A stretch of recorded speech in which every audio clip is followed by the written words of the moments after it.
Hello friends, welcome to online study series. Friends, आज के इस वीडियो के माध्यम से कक्षा 10 विज्ञान का मॉडल पेपर के बारे में हम चर्चा करने वाले हैं और इस मॉडल पेपर का सलूशन मैं लेके आ चुका हूं।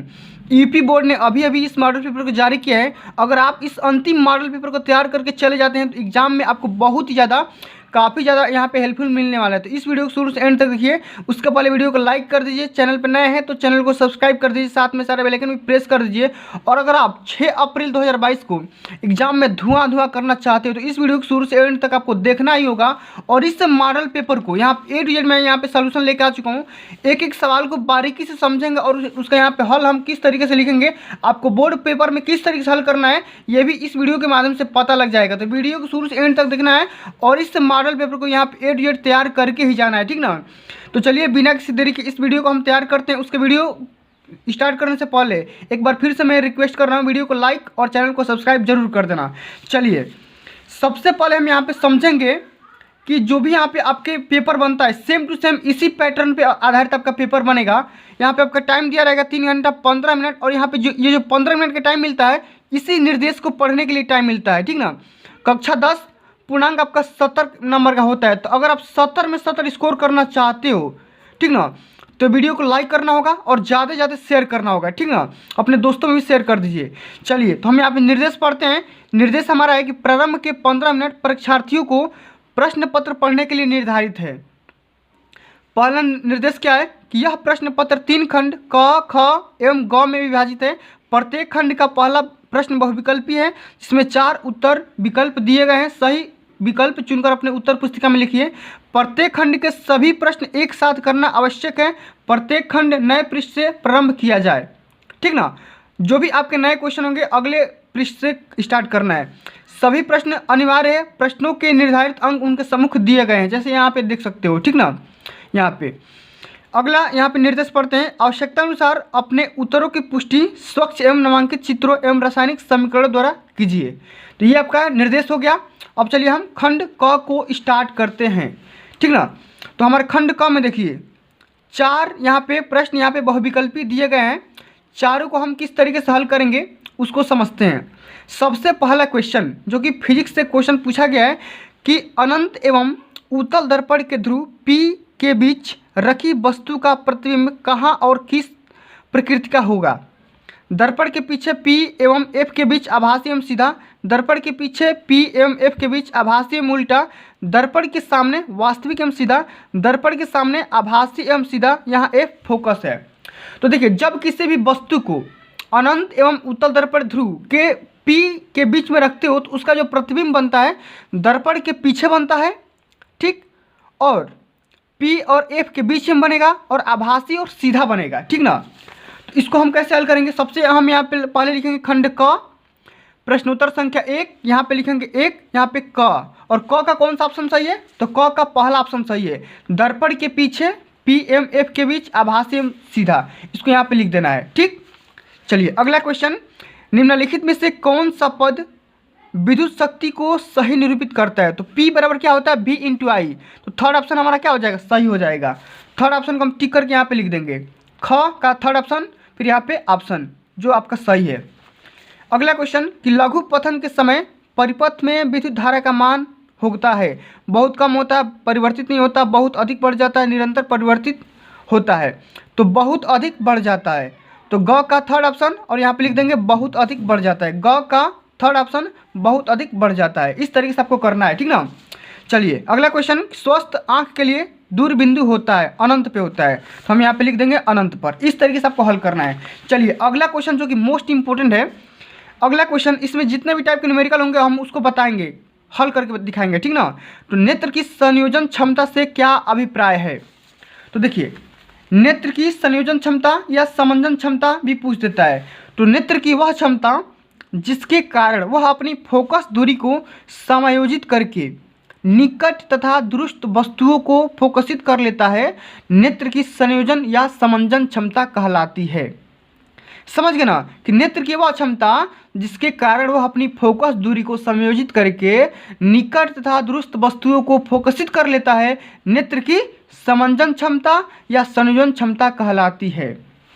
चलिए अगला क्वेश्चन जो कि आपका न्यूमेरिकल दिया गया है किसी वस्तु का उत्तल लेंस द्वारा किसी पर्दे पर प्रतिबिंब 3 गुना बड़ा बनता है। यदि वस्तु तथा पर्दे की स्थितियाँ परस्पर बदल दी जाए तो इस दशा में आवर्धन कितना होगा। बहुत ही मोस्ट इम्पोर्टेंट क्वेश्चन है, एग्जाम में आने की बहुत ही ज़्यादा संभावना है। तो इस क्वेश्चन को करने से पहले आपको यहाँ पे लिखना होगा प्रश्नोत्तर संख्या दूसरका का ख कर रहे हो तो यहाँ पे लिखोगे ख। ठीक, आपका न्यूमेरिकल है, कोई दिक्कत ना है। चलिए सबसे पहले हम जितने भी यहाँ पे क्वेश्चन में डाटा दी गई उसको हम यहाँ पे पहले लिखते हैं, ठीक ना। हम यहाँ पे लिखेंगे नेत्र के लिए आवर्धन, क्या लिखेंगे, सॉरी यहाँ पे देखिए अगला दूसरका ख है तो देखिए हम यहाँ पे क्या लिखेंगे, नेत्र के लिए आवर्धन का सूत्र लिखेंगे। नेत्र के लिए क्या लिखेंगे, नेत्र हेतु आवर्धन, नेत्र हेतु आवर्धन का सूत्र यानी m बराबर क्या होता है, m बराबर होता है आपका माइनस या यहाँ पे लिख सकते हो v बटे का u। ठीक, अब यहाँ पे देखो नेत्र आवर्धन का यहाँ पे मान दिया है 3 गुना। ठीक, तो यहाँ पे m का मान 3 रख दो। m का मान जब 3 रखोगे तो यहाँ पे v बाई u ऐसा ही छोड़ दो। यहाँ से आप v निकाल सकते हो, v बराबर यहाँ पे निकल जाएगा 3u। ठीक, इतना हो गया। अब देखो आपसे क्वेश्चन में पूछा गया है कि यदि वस्तु तथा पर्दे की स्थितियाँ परस्पर बदल दी जाए तो नया आवर्धन क्या होगा। तो यहाँ पे देखो नया आवर्धन m बराबर क्या हो जाएगा, m बराबर जो m डैश लिखो, m बराबर क्या हो जाएगा, m डैश बराबर होगा आपका u बाई v हो जाएगा। ठीक, इतनी चीज़ें। अब देखो यहाँ पे u का मान ऐसा ही छोड़ दो और यहाँ पे v का मान 3u रख दो। समीकरण 1 से 3u u कट जाएगा 1/3 हो जाएगा, यानी कि m डैश का मान कितना हो जाएगा 1/3। तो यहाँ पे लिखोगे पहली वाली स्थिति से दूसरी वाली स्थिति होगी जो m का मान 1/3 गुना हो जाएगा, यही आपका आंसर हो जाएगा। ठीक, चलिए अब अगला क्वेश्चन जो कि बहुत ही ज़्यादा मोस्ट इंपॉर्टेंट है। एक उत्तल लेंस की फोकस दूरी ज्ञात कीजिए जिसकी वक्रता त्रिज्या 20 सेंटीमीटर है। एक उत्तल लेंस की फोकस दूरी ज्ञात करना है, तो फोकस दूरी बराबर क्या होता है, ये आपका ग है। ठीक है, ये आपका कौन सा क्वेश्चन है, ग वाला है। ठीक, तो देखो यहाँ पे सबसे पहले लिखेंगे दिया है, क्या लिखेंगे, दिया है। किसका मान दिया है, यहाँ पे आपका r का मान दे दिया है, r बराबर 20 सेंटीमीटर दिया है और निकालना क्या है f का मान। तो सभी लोग जानते हो कि हम जानते हैं कि f बराबर क्या होता है r/2, r का मान रख दो 20/2 यानी कि 10 सेंटीमीटर। इस तरीके से बहुत ही आसान है। चलिए अगला क्वेश्चन समझते हैं, काफ़ी ज़्यादा मोस्ट इंपोर्टेंट है, न्यूमेरिकल ही है। ठीक ना, बहुत ज़्यादा न्यूमेरिकल पूछा गया है। एक निकट दृष्टि दोष वाला व्यक्ति 20 सेंटीमीटर दूरी पर स्थित पुस्तक को पढ़ सकता है। पुस्तक को 25 सेंटीमीटर दूर रखकर पढ़ने के लिए उसे कैसा और कितनी फोकस दूरी का लेंस अपने चश्मे में प्रयुक्त करना पड़ेगा। चलिए सबसे पहले हम इसको भी लिखेंगे, जो यहाँ पे डाटा दी गई है क्वेश्चन में उसको पहले लिख लेते हैं, जो फाइंड आउट करना है उसको भी हम यहाँ पे समझ लेते हैं। ठीक ना, ये आपका है तीसरका का पहला क्वेश्चन।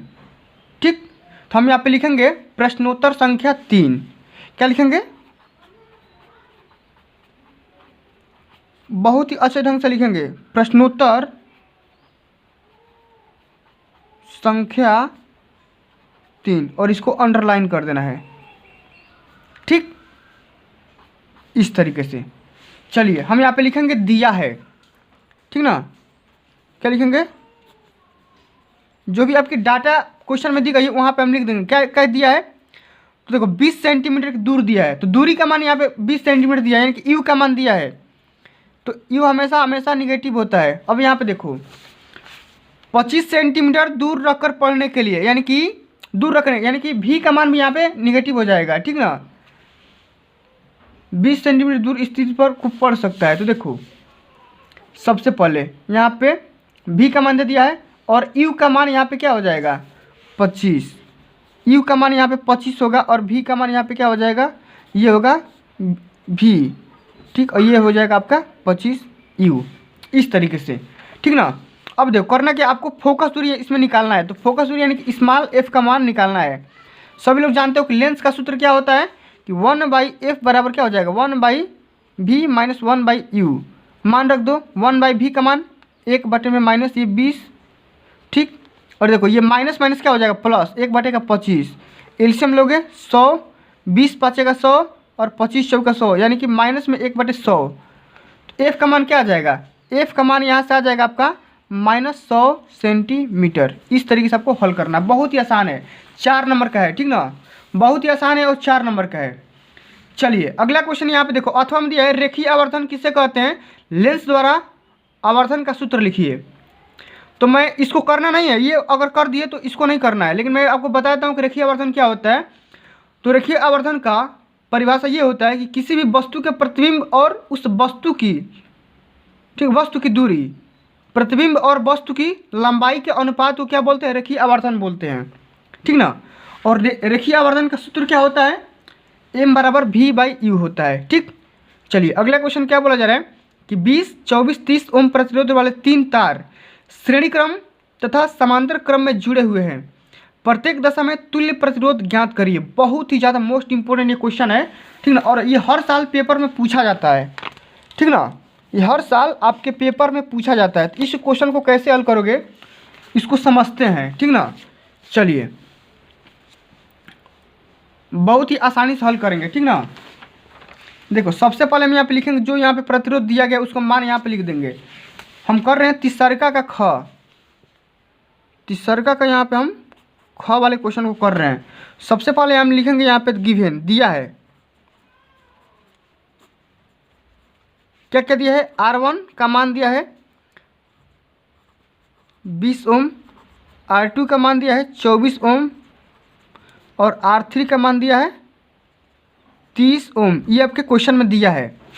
अब देखो इसका श्रेणी क्रम में निकालना है, श्रेणी क्रम में प्रतिरोध निकालना है, ठीक ना। पहला श्रेणी क्रम में प्रतिरोध, चीज़ों को आराम आराम से समझो, ठीक ना, भले वीडियो थोड़ा सा लंबा होगा लेकिन हम चीज़ों को करेंगे। तो श्रेणी क्रम में R का जो मान होता है वो होता है R1 + R2 + R3, तीनों को जोड़ दो, 20 + 24 + 30, जितना होगा उतना जोड़ दो, ये 4 हो जाएगा, 2 2 4 3 74 ओम। ये आपका राइट आंसर, ठीक। अब अगला क्वेश्चन ये है समांतर क्रम, समांतर क्रम में, समांतर क्रम में R का मान क्या होता है, 1/R बराबर होता है 1/R1 + 1/R2 + 1/R3। तो 1/R बराबर हो जाएगा 1/R1 का मान 20, 1/R2 का मान 24 + 1/R3 का मान 30। अब तीनों का एलसीएम निकालो, कितना होगा, ठीक ना, निकाल लेते हैं। 20, 24, 30, सबसे पहले 2 से करो, ये 10, 12 और ये हो जाएगा 15, ठीक। 2 से करो, ये 5, ये 6, ये 15, 5 से करो, 5 5 5 6, 5 1 15, ठीक। 3 से करो, ये हो जाएगा 2, ये 1। अब गुणा कर लो, 2 दूनी का 4, 4 5 20 और 20 का 120, तीनों का लसा हो जाएगा होगा 120। तो 20 में कितना बार से गुणा, ये 6 हो जाएगा, 24 5 120 और 4 हो जाएगा, ठीक। तो 4 5 यहाँ पे कितना हो जाएगा, ये हो जाएगा 9 6 15, यानी 15/120, तो 15 8 120, यानी कि R का मान क्या हो जाएगा 8 ओम, ठीक। इस तरीके से हल निकालते हैं, समझ गए ना। चलिए करना क्या है आपको, अगला क्वेश्चन करना है। अगला क्वेश्चन देखते हैं क्या बोला जा रहा है, डायनेमो क्या होता है, दिष्ट डायनेमो की रचना कार्यविधि एवं वर्णन कीजिए, दिष्ट एवं प्रतिवर्ती धारा को समझाइए, या ये करिए या ये करिए। समांतर क्रम में जोड़े गए प्रतिरोधों के तुल्य प्रतिरोधों के लिए व्यंजक ज्ञात करिए। तो चलिए मैं इसको निकाल के दिखाता हूँ, ठीक ना, आप सभी को समांतर क्रम में कैसे निकालते हैं समझिए बात को। सबसे पहले हम यहाँ एक फिगर बनाएंगे, क्वेश्चन नंबर आपका 4 है, तो यहाँ पे लिखेंगे प्रश्नोत्तर संख्या 4, ठीक। यहाँ पे एक फिगर बनाइए, फिगर कुछ ऐसा आपका रहेगा,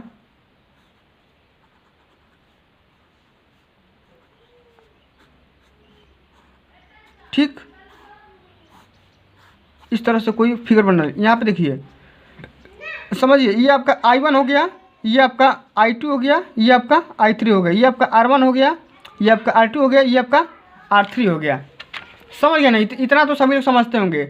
और यहाँ पे देखो समांतर श्रेणी में चाहे समांतर क्रम में भी का मान, वोल्ट का मान नहीं बदलता है। ये सभी लोग को याद होना चाहिए, ठीक ना। ओम के नियम से सभी लोग जानते हो कि V बराबर क्या होता है, I इंटू आर होता है, ठीक। ओम के नियम से सभी लोग जानते हो V बराबर क्या होता है, I इंटू आर। तो यहाँ पे I1 बराबर यहाँ पे निकाल लो, इस वाले के लिए, R1 के लिए I1 का मान हो जाएगा आपका V बटा में R1, ठीक। इसी तरह आप I2 का मान निकाल लो, V बटा में R2। इसी तरह आप I3 का मान निकाल लो, V बटा में R3, ठीक। अब देखो समस्त पूरे यहाँ पे परिपथ में जो धारा बहेगी वो I बहेगी, तो टोटल यहाँ पे जोड़ दो। I बराबर क्या हो जाएगा, I1 plus I2 plus I3, ठीक। तीनों को जोड़ दो, तीनों का मान यहाँ पे लिख दो, V बटा में R1 प्लस V बटा में R2 प्लस V बटा में R3। सबसे आसान ट्रिक से बता रहा हूँ, यहाँ पे V कामन ले लो तो I बराबर क्या हो जाएगा, V कामन ले लो तो 1 बटा में R1 प्लस 1 बटा में R2 प्लस 1 बटा में R3, ठीक। अब यहाँ पे देखो I बराबर क्या लिख सकते हो, यहाँ से V बटे का R लिख सकते हो। तो यहाँ पे देखो V बटे का R बराबर क्या हो जाएगा, V 1/R1 plus 1/R2 plus 1/R3। V से भी कैंसिल आउट हो जाएगा, तो लिख दोगे यहाँ पे 1/R बराबर 1 बटे का R1 प्लस 1 बटे का R2 प्लस 1 बटे का R3। यही आपको क्या करना था, प्रूव करना था। इसके लिए आपको 7 नंबर मिलेंगे, ठीक ना। चलिए अब अगला क्वेश्चन समझते हैं, जो कि आपका खंड ख से है, ठीक ना। तो बहुत ही ज़्यादा मोस्ट इंपॉर्टेंट है। क्या बोला जा रहा है कि नीचे दी गई अभिक्रिया के संबंध में कौन सा कथन असत्य है।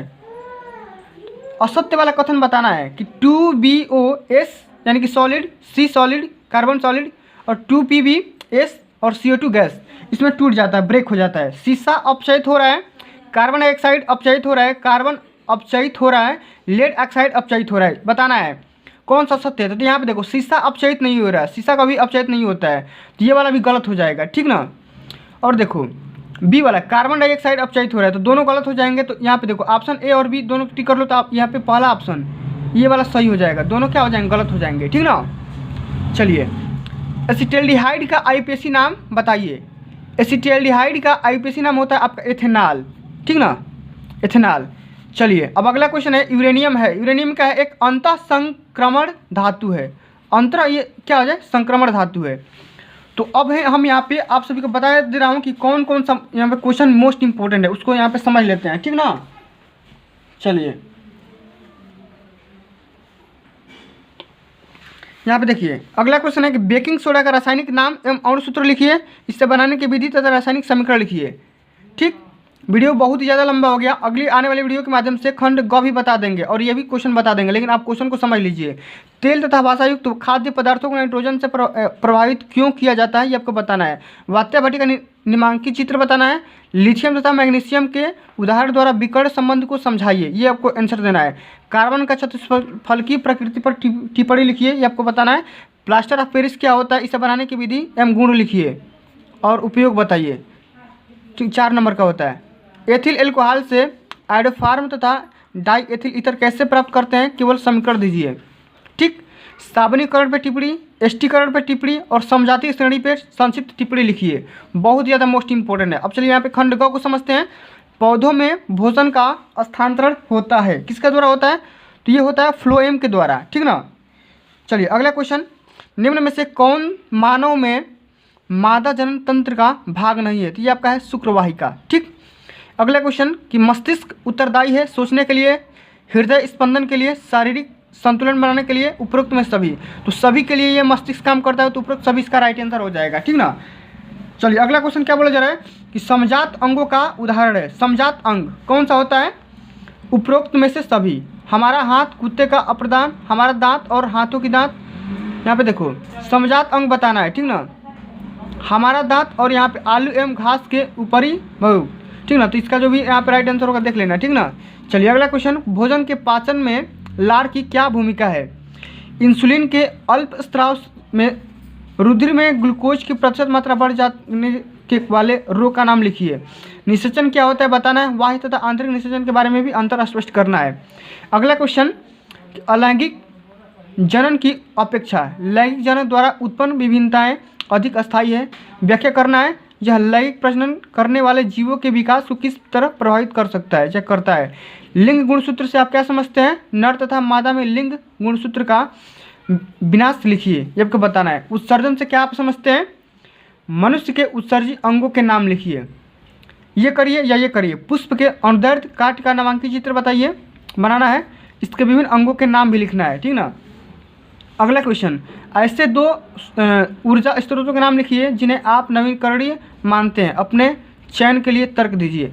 जीवाश्म ईंधन क्या है, स्पष्ट करना है या ये करना है। पोषी स्तर क्या होता है, एक आहार श्रृंखला का उदाहरण दीजिए और इसके विभिन्न पोषी स्तर बताइए। ओजोन परत हमारे लिए क्यों आवश्यक है, इसका भी टिप्पणी करना है। 7 नंबर का क्वेश्चन पूछा गया है।